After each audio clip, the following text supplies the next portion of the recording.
Well known and loved throughout the culinary industry, cast iron. It's used in commercial restaurants and home kitchens around the world. Its versatility and its heat retention make it an excellent candidate for a dual-purpose cookware that can last for generations, leaving a culinary legacy packed with stories and experience.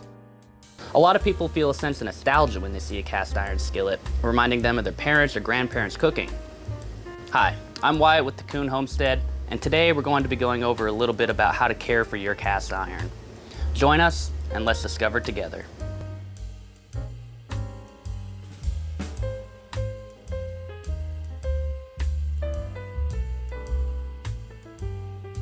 So the first step that I recommend that we take is to get rid of those mountains and valleys. With a little bit of elbow grease and time, we'll be able to easily make this a smooth surface. We start off with the rust and paint remover, which you can get as an attachment for a drill or a grinder, or you can even do it by hand. That would just take a lot longer.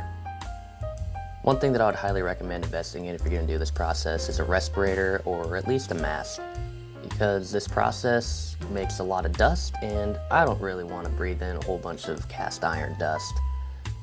And you'll notice towards the end of the video how my arms start to get a little bit black. That's just from that dust settling on my skin. So I prefer to not have that in my lungs. So I'll speed the video up here a little bit so you don't have to watch the whole thing. But this whole process took me about 30 minutes. So it's not a long process.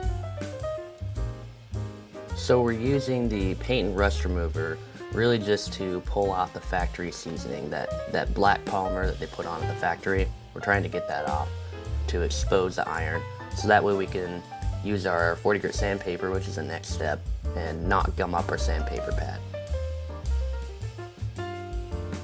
After roughly finishing with the rust and paint remover, we start sanding with the 40 grit sandpaper. This will assure that the hills and valleys are really smoothed out because the 40 grit takes off a lot of material.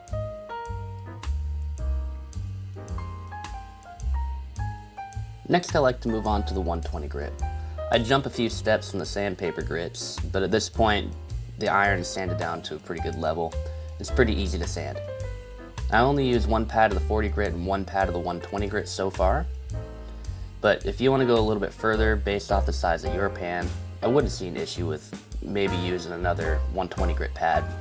However, if you notice the size of my pan versus the size of the sandpaper, the center of the pan is getting a lot of love, while the edge of the pan is exponentially getting less love due to the diameter of the pan. So I decided that this was enough sanding for me in order to avoid accidentally deepening the center of the pan and making an uneven cooking surface. After the 120 grit, I go down to a 220 grit and sand it down to a pretty shiny surface. Then the last step is 320 grit, and this brings it down to a near mirror finished surface. So the reason that I sand down my cast iron before I season it is because of those pores that you can see and feel on the surface of the cast iron when you buy a brand new cast iron. And those are actually from the casting process, because cast iron is sand casted, so it's casted in sand, and those little pieces of sand end up forming those pores and those pock marks. And those are what we're trying to scrape off and sand off and smooth out. And the reason that we want a smooth surface is because it makes it more non-stick. There's less surface area for the food to adhere to, and there's also less potholes for that food to get stuck in. Now, this is not a necessary process. This is not something that you have to do. You can buy a cast iron pan straight off the shelf, and we'll do a demonstration later on in the video and I'll show you. And they work great. There's no issues with them, but this just takes it to the next level. And taking a little bit of extra time out of your day, one day, will make a huge difference for the life of your cast iron. So I just like to do it because it makes a better result. But you don't have to do this on your own. If you want to, you can just skip past the whole sanding part and go straight to the seasoning part of the video. And there's no issues with skipping this step. I used 2 pads of 320 grit because I really wanted to buff it out. But you might notice around the edge of the pan, there's still a little bit of pock marks, a little bit of valleys in there.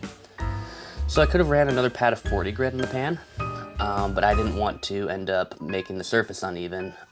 Looking back, maybe it wouldn't have been a bad idea. I don't think there's a right or a wrong answer in this situation. I think as long as we knock the mountains off, having a few valleys off in the corners won't necessarily be a bad thing. But I figured that having a few little pockmarks in the iron was a better result than having a pan with an uneven cooking surface. So that's what I decided to do for my pan. And here's Hannibal inspecting the work. He says that it's good so far. So the next thing that we're going to want to do is bring it up to the kitchen and give it a good rinsing. You're going to want to wash it out real well. Wash any of that dust out and that debris from the sanding process. So while we're washing the pan off, we can preheat the oven to 500 degrees, or if your oven happens to go higher, crank that thing up. We want it real hot. So while we're waiting for the oven to preheat, I figured I'd talk a little bit about my seasoning oil.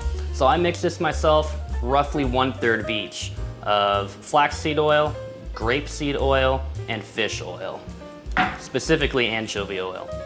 And that will burn and end up forming the polymerization or the seasoning coat on the pan.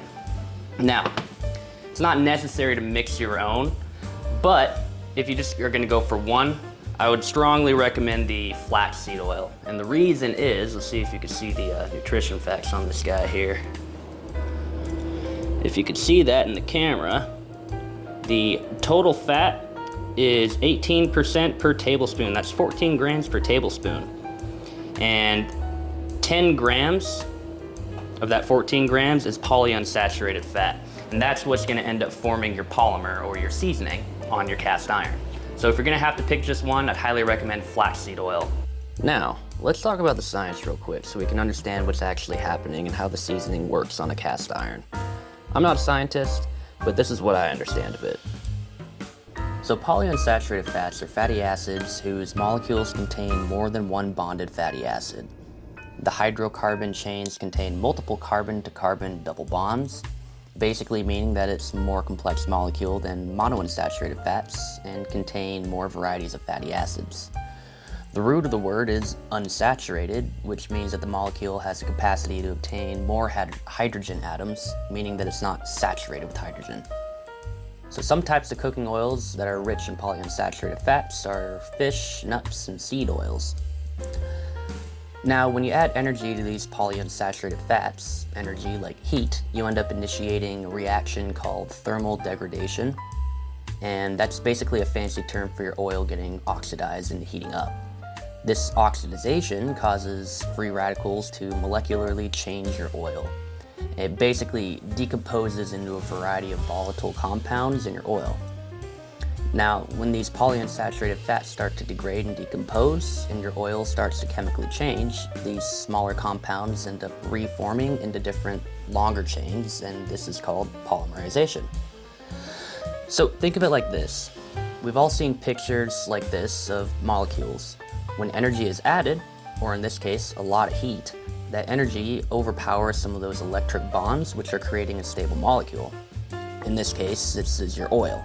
So this destabilizes the molecules in your oil and causes it to kind of break apart into a bunch of smaller volatile molecules.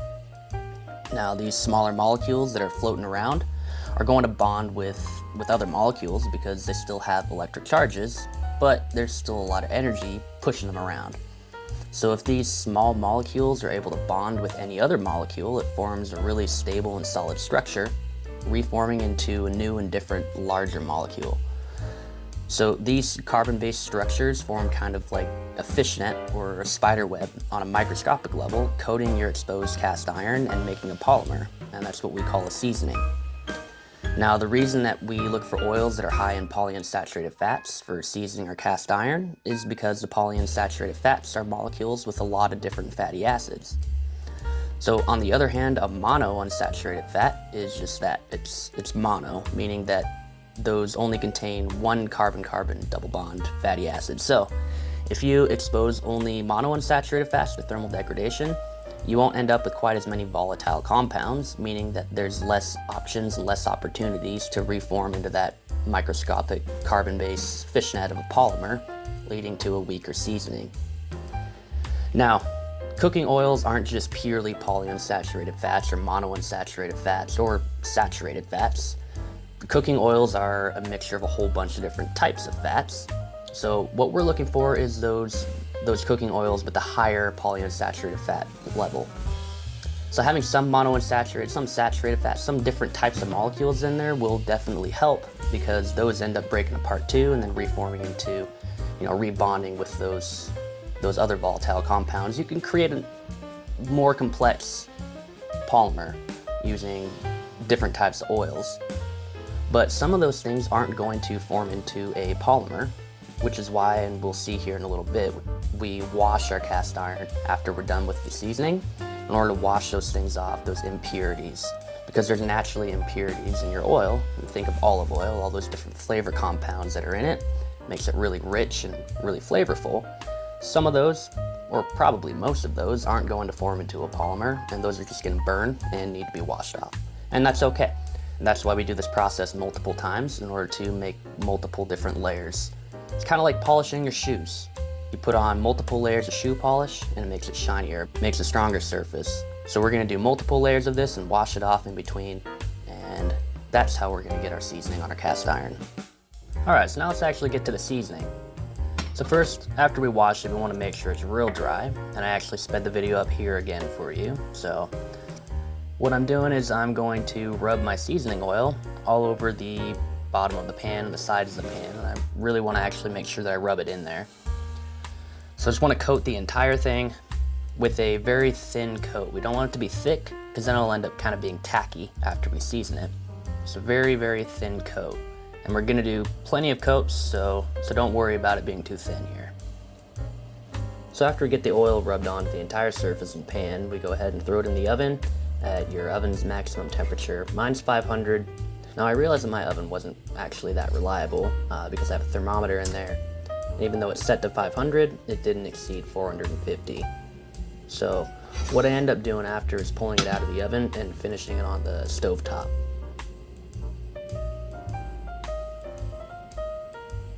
Now you want to be real careful here because the pan is going to be super hot. So make sure you use a hot pad, obviously, but also with the rag or paper towel that you're using to apply the seasoning oil, be really careful not to burn yourself through it.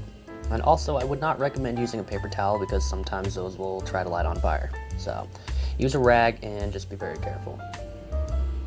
So I put on a few more coats of the seasoning, and if you'll notice, the color starts to get a little more red and then a little more black. And that's your cue that your seasoning is working. So this is really good. Additionally, you're gonna wanna let your oil start to smoke. When your oil reaches the smoke point, that's when it starts to burn and your seasoning starts to set. So a good visual cue, a good visual representation is to let your oil start to smoke. All right guys, so I went ahead and put on a few extra layers of the seasoning off camera. Didn't want to bore you guys with too much footage, but I used the same methods as we went over together here on this video. And the next step after that is actually going to be washing your cast iron. So for that process, it is very important to let it cool all the way down to room temperature, let it cool to the touch. That'll help the polymer to set, but primarily that will negate the risk of putting it under cold water and having it snap or crack or shatter. We don't want that. So let it cool all the way down to the touch here, and then after that, we're gonna wash it together, and then I'm going to show you a side-by-side comparison of cooking on the skillet that we seasoned together and a brand new skillet straight from the store off the shelf. So let's get to it. So the next step is a really important step, and that's washing.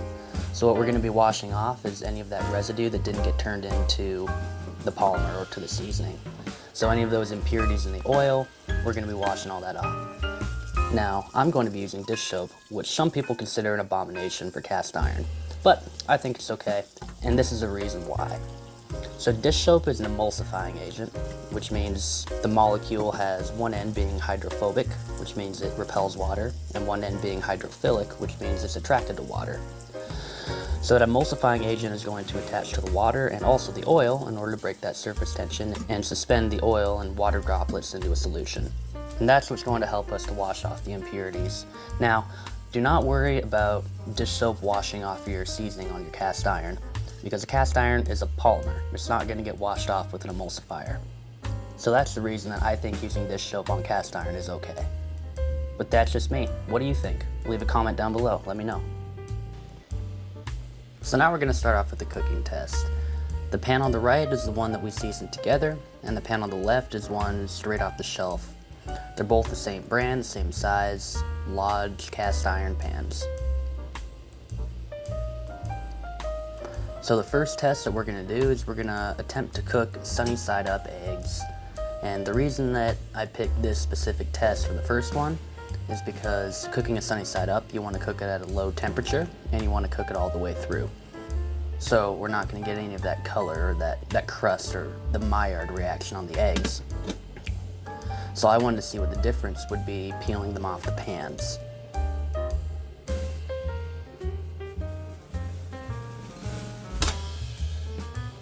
So fun fact for cooking eggs, the minimum temperature that you want the eggs to be is 160 degrees. Once they reach 160 degrees, technically they're done cooking because that's the temperature that E. coli dies at.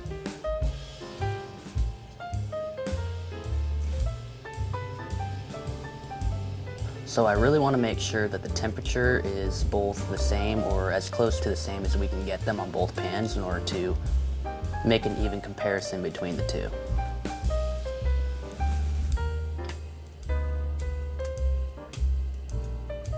So I start cooking uncovered, and then I want to put a cover on eventually because I want that steam to help cook the top. So I end up kind of screwing up the sunny side up egg, but I think the purpose of the test was fulfilled. Now, one thing that I noticed when trying to take them off the pans was taking it off of the store-bought pan was quite a bit more difficult because the egg kind of filled in those little potholes and those valleys in cast iron, and it didn't really want to peel up off of that. Now, taking the egg off the pan that we sanded down and seasoned, the egg also didn't really want to release very well. However, I will say that it released a lot easier. I think honestly cooking a sunny side up egg on a cast iron is not the way to do it.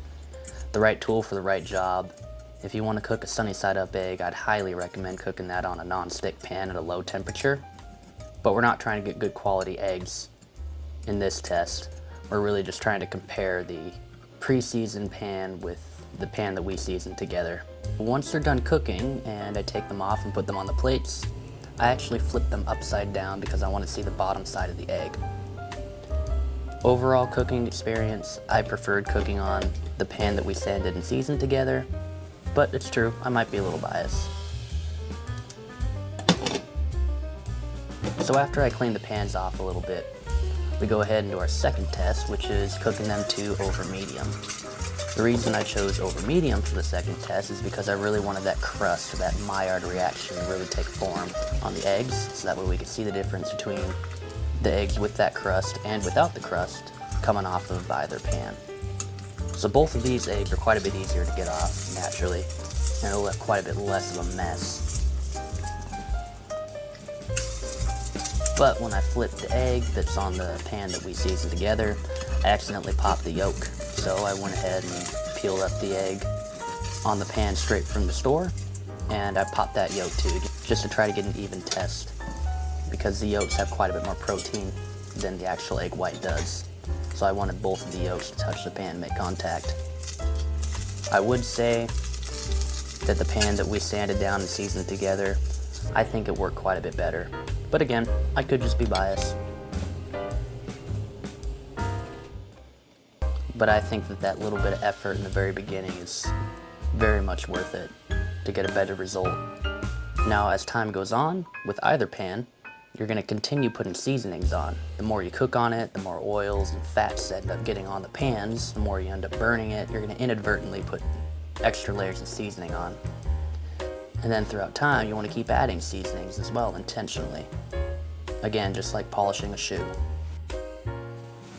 Overall, it looks like a good snack for Hannibal.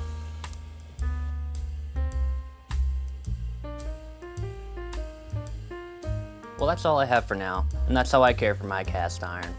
If you do anything different with your cast iron, drop a comment down below. I want to know what you do different and why you do it different. Anyway, thanks for watching, and we'll see you next time.